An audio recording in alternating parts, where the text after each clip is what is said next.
Assalamualaikum warahmatullahi wabarakatuh. Terima kasih atas kesempatan yang telah diberikan. Perkenalkan, nama saya Muhammad Rawalin Sarlan, NIM J1A118247. Di sini kami dari kelompok 6 akan menjelaskan tentang materi hygiene industri, kebersihan dalam perusahaan. Baik, poin pertama, manfaat kebersihan dalam perusahaan. Sebelum kita membahas kebersihan dalam perusahaan, tentunya kita harus mengetahui apa manfaat kebersihan dalam perusahaan itu sendiri.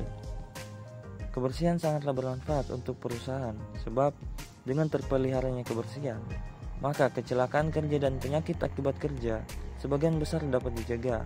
Ambillah misal dermatosis, kelainan kulit akibat kerja. Penyakit akibat kerja ini pasti tidak timbul apabila para pekerja pada pekerjaan dan lingkungan kerjanya dengan patuh dan sungguh-sungguh menjaga kebersihan. Adapun materi selanjutnya akan dilanjutkan oleh teman saya. Assalamualaikum warahmatullahi wabarakatuh. Perkenalkan, nama saya Urfanur Arbaini Judawi dengan NIM J1A118222. Selanjutnya, ruang lingkup kebersihan dalam perusahaan. Kebersihan perusahaan meliputi kebersihan luar dan dalam gedung. Luar gedung meliputi kebersihan halaman dan jalan. Sedangkan kebersihan dalam gedung meliputi kebersihan lantai, dinding, atap gedung, serta mesin dan alat untuk bekerja. Gudang untuk menyimpan bahan baku atau produk jadi perusahaan. Lanjut, air minum. Tempat air minum harus disediakan untuk pekerja menurut bentuk yang memenuhi persyaratan dalam perbandingan untuk tiap-tiap 100 pekerja.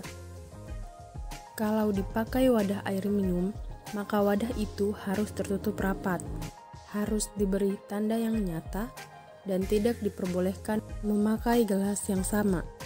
Air yang tidak memenuhi syarat untuk diminum harus diberi tanda nyata. Air untuk minum dan juga makan tidak boleh berbau dan harus segar, tidak boleh berwarna, yaitu harus bening, tidak boleh berasa, tidak boleh mengandung binatang atau bakteri. Baik, sebelumnya perkenalkan, nama saya Muhammad Ta'an Wahyu Saputra dengan NIM J1A18237. Pembahasan selanjutnya yaitu kaku.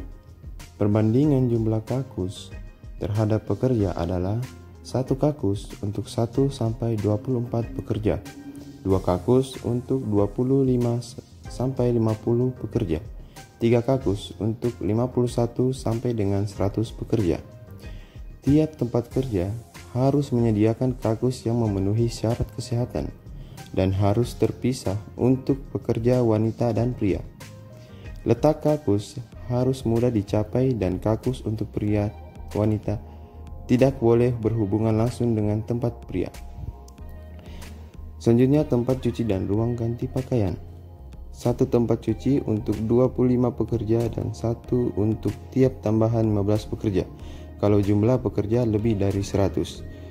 Pada tiap tempat cuci harus disediakan air yang mengalir dan sabun.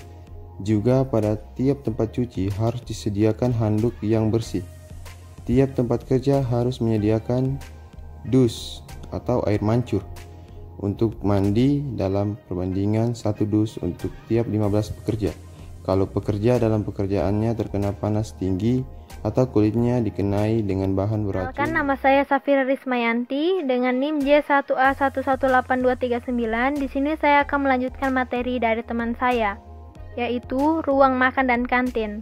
Kalau dalam perusahaan diadakan kantin makan, kantin itu harus dibuat, dirawat, dan dijalankan sesuai dengan peraturan untuk kebersihan pada tempat makan umum. Kantin harus mendapatkan penerangan yang cukup dan ventilasi yang memadai serta suhu udara yang cukup sejuk.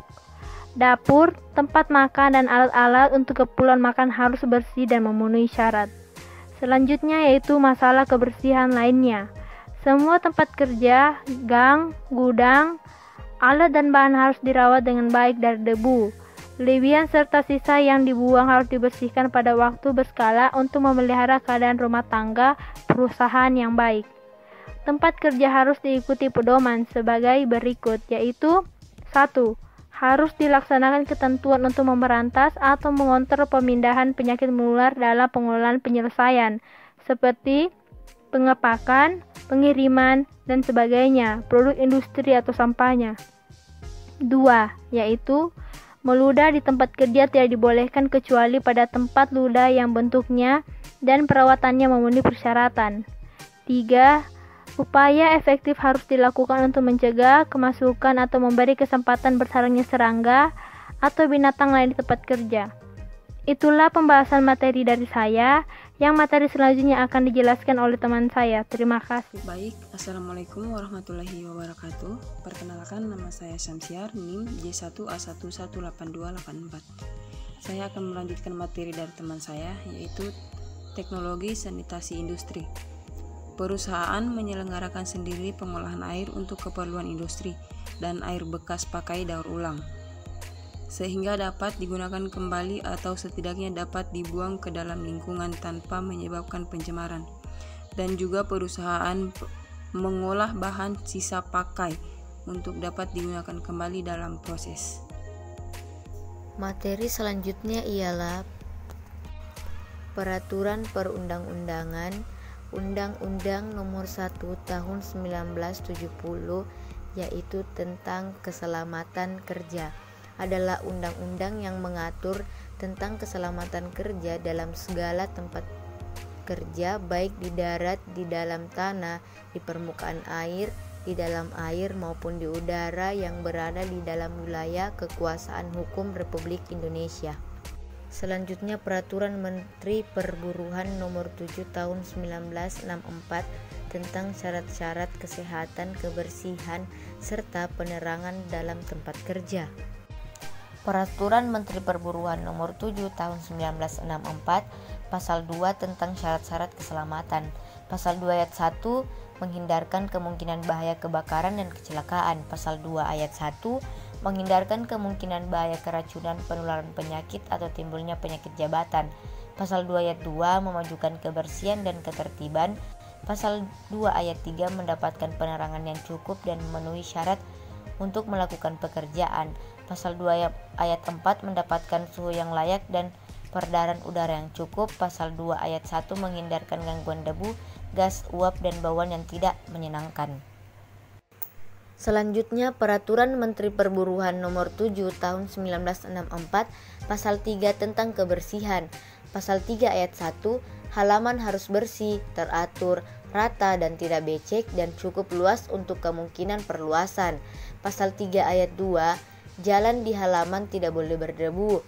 Pasal 3 ayat 3, untuk keperluan aliran air harus cukup saluran yang kuat dan bersih. Pasal 3 ayat 4, saluran air yang melintas halaman harus tertutup. Pasal 3 ayat 5, sampah dan bahan terbuang lainnya harus terkumpul pada suatu tempat yang rapi dan tertutup.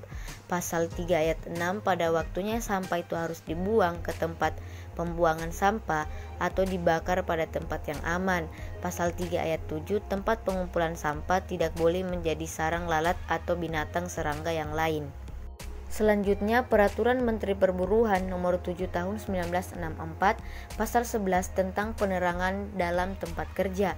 Pasal 11 ayat 1, jendela-jendela, lubang-lubang atau dinding gelas yang dimaksud untuk memasukkan cahaya harus selalu bersih dan luas, seluruhnya harus 1/6 daripada luas lantai tempat kerja. Pasal 11 ayat 2, dalam hal yang memaksa, luas yang dimaksud pada ayat 1 dapat dikurangkan sampai paling sedikit 1/10 kali luas lantai.